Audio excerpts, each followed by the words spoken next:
Welcome to Weekly News Highlights, where we wrap up your week with a glimpse back into what went on over the past week. I'm Kim Dami in Seoul. Just a day before South Korea-U.S. joint military drills drew to a close, North Korea fired two short-range ballistic missiles into the East Sea on Wednesday night, a move widely interpreted as a show of protest against the 11-day exercise. South Korea this week proposed a $495 billion budget for next year. The budget has the smallest on-year increase in nearly 20 years, with a focus on fiscal discipline as a priority. The infection classification level of COVID-19 has been downgraded to the lowest level here in South Korea. The virus is now treated and managed like seasonal flu. North Korea fired two short-range ballistic missiles into the East Sea just before midnight on Wednesday. That's also a day before the 11-day joint drills between Seoul and Washington ended, which hints that the launches were the North's show of annoyance over the exercises. Our Kim Min-jung has more of the analysis. North Korea has fired two short-range ballistic missiles in a display of discontent over Seoul and Washington's combined military drills. According to South Korea's Joint Chiefs of Staff, North Korea launched two SRBMs toward the East Sea from the Sunan area between 11:40 and 11:50 p.m. on Wednesday. The JCS confirmed that both flew around 360 kilometers before landing in the East Sea. Considering the flight distance, it seems likely that the launch was a test to show that the North is capable of hitting South Korea's Garyongdae military complex, where the headquarters of the Army, Navy, and Air Force are located. If the missiles are launched from the Sunan area and can travel around 400 kilometers, I think we cannot rule out the possibility that it could target Garyongdae. Wednesday's provocation is the first ballistic missile launch in almost 40 days. The launch appears to be retaliation against Seoul and Washington's Ulji Freedom Shield exercise, particularly as the two sides on Wednesday held a joint air drill over the West Sea involving a U.S. B-1B strategic bomber. The JCS strongly condemned the launch, calling it an act of significant provocation that undermines peace and stability. The U.S. also denounced Pyongyang's provocations and reaffirmed its ironclad commitment to South Korea. This launch is in violation of multiple United Nations Security Council resolutions and possesses a threat to the DPRK's neighbors and international community. Our commitment to the defense of the Republic of Korea, Japan remains ironclad. North Korea state-run media also reported that its leader visited the military's command post on Tuesday as the regime commenced a command drill involving the entire army. This could be seen as North Korea's version of the Ulji Freedom Shield exercise, which strongly aims to counter the South's drills with the U.S. The report also said the drill was preparation for a full-scale war to occupy all territory in the South. Choi Min-jung, Arirang News. A fresh round of sanctions has been imposed by South Korea on Friday morning, targeting North Korea, specifically in response to the regime's latest satellite launch attempt. And the U.S. joined the bandwagon. Our Choi Min-jung has the follow-up. South Korea has slapped a new round of sanctions on North Korea in response to the regime's attempted launch of a spy satellite last month. The Foreign Ministry announced Friday that the sanctions target 5 individuals and 1 institution involved in the regime's nuclear and missile development and funding. This is the 11th round of sanctions put in place against the North during the Yoon administration. So far, a total of 54 individuals and 51 institutions have been put on the blacklist. Newly added to the list this time around is a North Korean company involved in Pyongyang's development of armed equipment and the export of IT personnel, as well as 5 company officials. The government says that by putting sanctions in place ahead of other countries, it demonstrates its strong will to lead the international community's efforts to block North Korea's development of satellites, drones, and nuclear weapons. The ministry stressed the sanctions come with support from Seoul, Washington, and Tokyo, as established during the recent trilateral summit, to further strengthen cooperation against North Korea. In coordination with South Korea and Japan, the United States on Thursday sanctioned 2 individuals and 1 entity involved in generating revenue for Pyongyang's development of weapons of mass destruction and ballistic missiles. The action targets 2 individuals, a North Korean and a Russian, who have directly supported or helped generate revenue for North Korean organizations that are linked to the development of WMDs, and a company owned by one of the individuals. The U.S. Treasury Department said the action is being taken in response to the North's second failed satellite launch as well. Both Seoul and Washington said they will continue to coordinate closely with each other and Japan, as well as the international community, to ensure that North Korea stops its unlawful and destructive activities. Kim Dami, Arirang News. So the Ulji Freedom Shield exercises are annual summertime joint drills between Seoul and Washington. But this year, the exercise showed stronger interoperability on the Korean Peninsula, with service members from other UN member states like Canada and Italy also taking part. Our Peunji has this report. 9 other United Nations member states other than the U.S. have sent additional military personnel to support this year's Ulji Freedom Shield exercise, which focuses on preparing for a rapid transition to wartime operations in case of an attack from North Korea. That includes Australia, Canada, Britain, New Zealand, and Italy. At Camp Humphreys, a U.S. military base in South Korea on Wednesday, service members who took part explained what they were able to learn throughout the training. Canadian Army Major Simon Johnson, who works as the operations officer of the United Nations Command, explains that Canada has sent over 20 participants to South Korea for the exercise. It enables us to really understand how one another operate,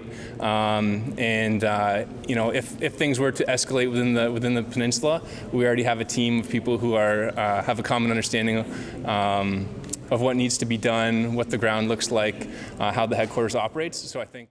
Lieutenant Commander Kang Young-wook from the Canadian Navy, who has been working in the United Nations Command since last summer, shared a story of his grandfather who was killed in action during the Korean War. His grandfather's last words written on a picture of him read, "I will complete my mission and protect the country with my life." My father was only 1 year old at the time, so I wasn't able to hear a lot of personal stories. But my grandfather must have been very young at the time he fought in the war. And I always remember that while I served in the military. It means a lot to me. Corporal Sian Owen from the British Air Force, whose role is to be a direct link between the United Nations Command and the Surgeon's Office, says while taking part in the drill, they were able to get a good insight into how other countries work within their militaries. We are one of the member states, so we all need to get involved and ensure that we're all working collectively so that if real-life scenarios came into place, then we would all know what we're doing. Natasha Bogan from the New Zealand Air Force, who was a legal advisor at the United Nations Command, said it was interesting to see how they can strengthen the interoperability to support the Korean Peninsula. It's been a really interesting experience. A variety of different nations supporting the exercise, learning about their backgrounds, learning about their legal considerations. It's been really fascinating. The 11-day annual combined exercise that kicked off last week will run until Friday. Peunji, Arirang News. And earlier this week, more than 300 North Koreans made it back to their motherland from China, following the regime's official reopening of the border for the first time since the pandemic. According to sources, 300 to 400 North Koreans left Dandong in northeastern China by bus for the north border city of Siniju. And among those returning are students, government, and trade workers. This marked the first time North Koreans have traveled back home by road since the North closed its borders in January 2020 due to the pandemic. And sources say a total of 1,000 people are set to return home by the end of this week.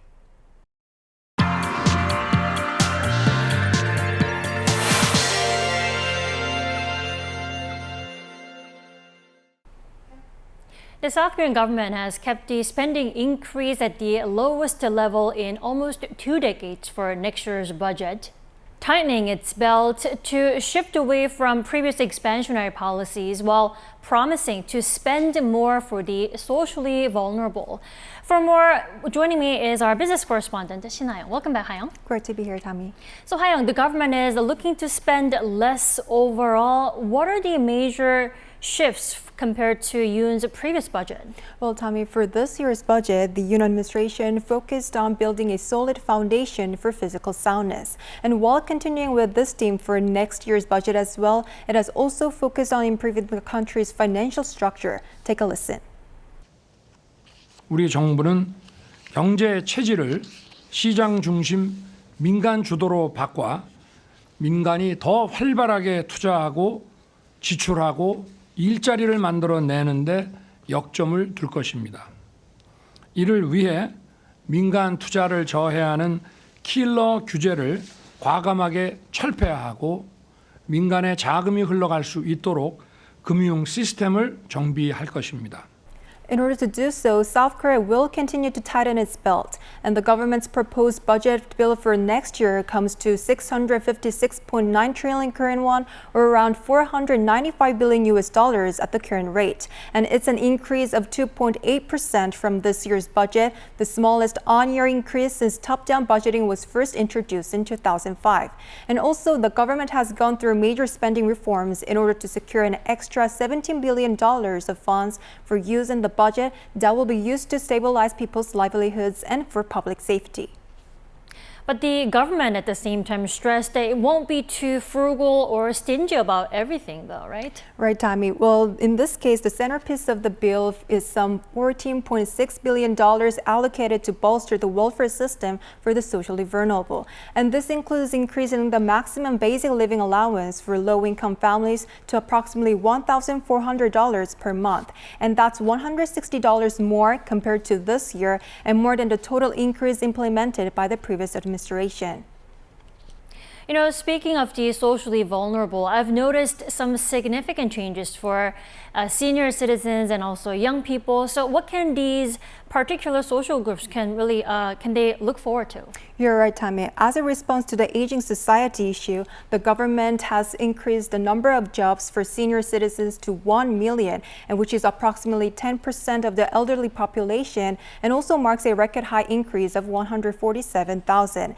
And it has also increased senior employment allowances by 7%, and those allowances have been frozen since 2018.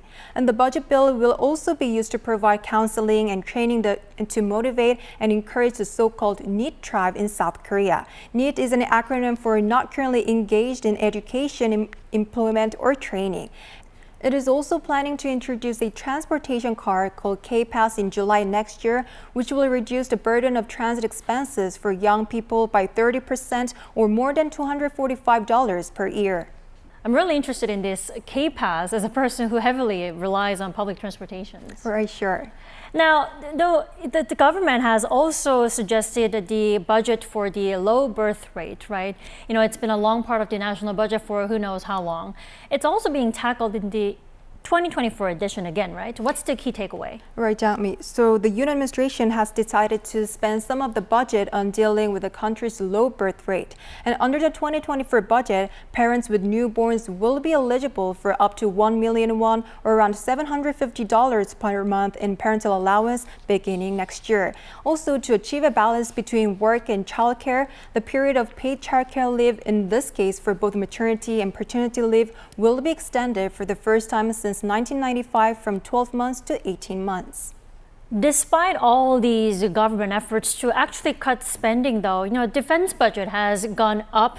Do tell us more about that. That's right, Dami. As for next year's defense budget, the government has announced a plan to raise the growth rate by 0.1 percentage point to 4.5%, even in a situation where the overall government expenditure growth rate was considerably reduced. And this is the first time since 2017 that the growth rate of the defense budget has surpassed that of total expenditure.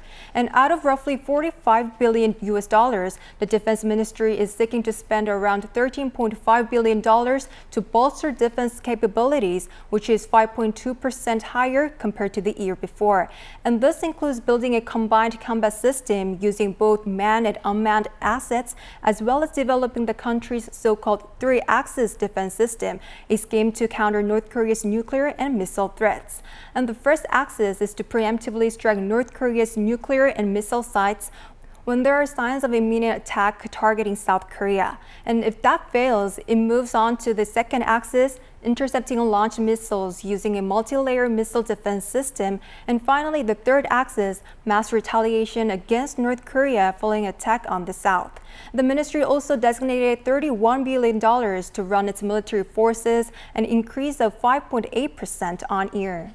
Now, Hayoung, before I let you go, any new changes that South Korean businesses or industries can pay extra attention to in next year's budget? Well, in terms of cultural content exports and securing intellectual property rights, the government will be investing more than twice as much compared to this year. Take a listen.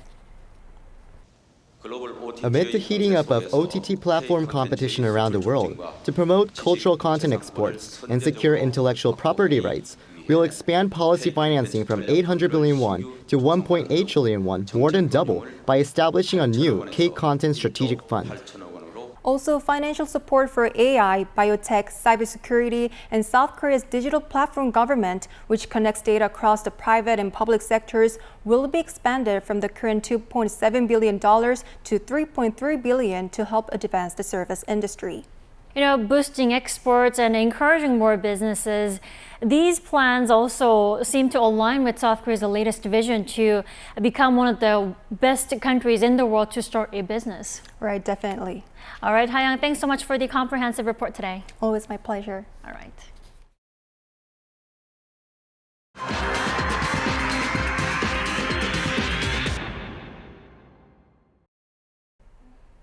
Over a week has passed since Japan started to release Fukushima wastewater into the Pacific Ocean, yet concerns are lingering over the discharge. To help tame those fears, South Korean authorities are tightening inspections on imported seafood from Japan. Our 신세벽 tells us more. Japan's release of Fukushima wastewater is sparking concerns among South Korean fishmongers. Though yet to see a major hit in sales, there is a growing worry that fish markets will become financial victims over fears that consumers will turn their backs on seafood products. There's this concern about whether the seafood is actually safe. It's like, can we really eat it without any worries? To dispel public safety concerns, the government is stepping up inspections of waters surrounding South Korea as well as seafood products. We are carrying out thorough safety checks on both the seawater and fish. Special inspections are also being carried out. On Monday, the government kicked off a 100-day intensive inspection to monitor the marking of the origin of seafood at some 20,000 stores. This is the second intensive inspection, which follows the first round of checks in May and June. Major seafood items to be inspected include scallops, sea breams, and sea squirts. Korean fishmongers rely on Japanese imports for these products. According to government data, South Korea imported 10,610 tons of seafood from Japan in the first half of 2023, which accounts for 2% of the total. Meanwhile, the government is coming up with measures to boost seafood consumption as it strives to ensure seafood safety. It plans to hold weekend festivals and sales events across the country as part of efforts to encourage people to buy more seafood products. 신세벽, Arirang News. And speaking of Japan's release of the Fukushima water, the phrasing used when describing the process has long been questioned among politicians here in Korea. Should it be wastewater or treated wastewater? Our political correspondent Lee Si-hoo has a recap of the controversy. Prime Minister Han Duck-soo said the correct expression for the discharge from the Fukushima nuclear power plant is scientifically treated wastewater. Han made this statement at an appearance before the National Assembly's Special Committee on Budget and Accounts on Wednesday morning. The president of the National Federation of Fisheries Cooperatives officially announced that from now on they'll call it the Fukushima treated water. Shouldn't the government go over the terminology issue? Technically speaking, it's scientifically treated wastewater, or according to the IAEA, the ALPS treated wastewater. I believe this is the scientifically correct expression. As for what the government will do about the issue, it needs more consideration. This is despite the different terminology, including just wastewater, used by various media outlets, the Prime Minister added. On the same day, ruling People Power Party senior spokesperson Yoo Sang-bum told reporters that the term treated contaminated water should be used officially. He explained that is the official term used by the IAEA. However, the main opposition Democratic Party, which held a rally against the discharge, decried that term. DP spokesperson Lee So-young told Arirang News that the party will continue to call it wastewater, more exactly radioactive wastewater, because Japan's ALPS cannot filter out all radioactive nuclides. She added that although Tokyo and the IAEA say the concentration levels are below standards, no one can know for sure exactly how many radioactive nuclides are being released. Lee Si-hoo, Arirang News. Coronavirus is no longer a new threat, rather a manageable disease here in South Korea. And the country has lowered the infection classification level to the lowest level. That's the same as seasonal flu. PCR testing is no longer free of charge, but vaccinations will remain available for free. Our Shin Se-byuk has the details. As of August 31st, COVID-19 has become a Class 4 infectious disease in South Korea, on level with the seasonal flu. Infectious diseases are categorized into levels 1 to 4 based on their contagiousness and other factors like reporting timing and required isolation. Class 4 represents the least severe classification. Consequently, sentinel surveillance of COVID-19 will be implemented. That is a major shift from the mandatory surveillance system that was being used to monitor the virus. COVID-19 had been categorized as a Class 2 infectious disease up until now. The national crisis level of COVID-19, though, will remain at warning. That's level 3, the second highest alert in a 4-tier system. Other big changes can be found in medical response systems. Up until now, symptomatic individuals could have a rapid antigen test free of charge. But with the adjustment, now people have to pay up to 50,000 won. High-risk groups, though, such as those aged 60 or older, or those with underlying conditions, remain eligible to receive around 50% of the fee. The same goes for PCR tests as well. One-stop clinics for COVID patients and at-home rehabilitation services such as remote consultations with doctors will be terminated. But operation of ICU beds and wards reserved for COVID patients will be kept. As for financial support for people who contract COVID, only severe cases will be eligible. Living expenses will no longer be provided and the government covering paid sick leave for COVID will end. However, support for oral treatment and vaccinations will remain in place at no cost. Most of the public health measures will remain in place to better manage high-risk groups. Mask wearing at hospitals and group residential facilities remains in place. Preemptive testing for inpatients and medical facilities along with caregivers and staff will continue as well. Shin Se-byuk, Arirang News. Foreign workers have long been essential to certain sectors of the Korean economy, like farming. And with the country's labor shortage growing, other industries are also looking for workers from overseas. Now, are foreign workers the answer to South Korea's labor shortage? Our Lee Soo-jin takes a closer look. As South Korea's population continues to age and birth rates drop, its working age population is expected to decline at an increasingly faster rate. South Korea's working age population, which made up 71% of the total population in 2022, is projected to drop to 46.1% by 2070. This stands in sharp contrast to the global working age population projection, which will still be around the 60% range. In farms like this, where the labor is physically arduous, one local farm owner says foreign workers are already essential. It's not a stretch to say that currently without foreign workers, there won't be any farming. Oriol Emmanuel is a worker from the Philippines who came into the country as a seasonal worker just 11 days ago. Seasonal workers are foreigners who are legally hired for a short period to work during the busy farming season. Today, he, his fellow workers, and the farm owner are planting cabbages. Oriol left his home country for the first time to find a job in Korea. Best part? All. It's a good opportunity. It's because of my family. Housing is provided and the farm owner is proud of the amenities that he has made available. 외국인들이 이렇게 오면 덥고 그러니까 여기 지금 보다시피 에어컨도 설치가 돼 있고 주거 실정이 다 해결할 수 있는 그런 곳으로 다 만들어서 편하게 지낼 수 있게끔 만들어 놨어요. He hopes that foreign workers will continue to apply with the local government to work here.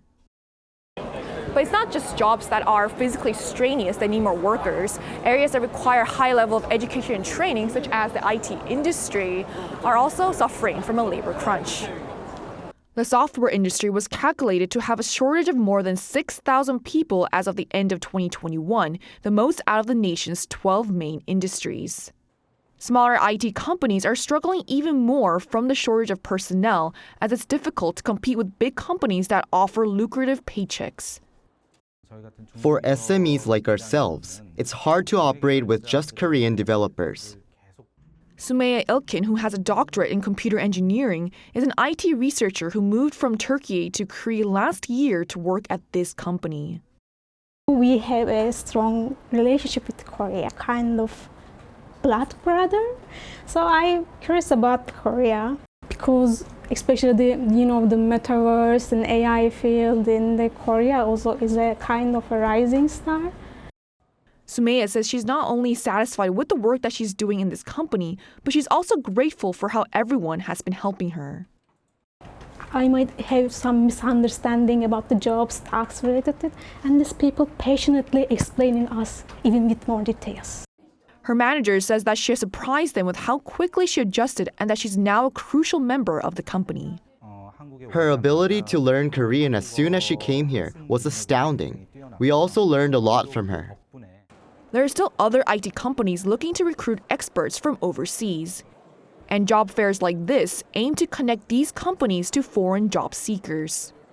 In Korea, at the moment, it is lack of, human resources, is lack of engineers. There are IT experts from all over the world who are more than capable and ready to work. Now I'm pursuing my master's in computer science and engineering. I work with image processing. I'm looking for my job. College, it was in computer, like science and computer things, so that's how I felt like a little bit comfortable to come here and look for a job. The addition of foreign workers could not only ease the labor shortage, but also help companies in other ways, such as expanding into global markets. 이수진, Arirang News.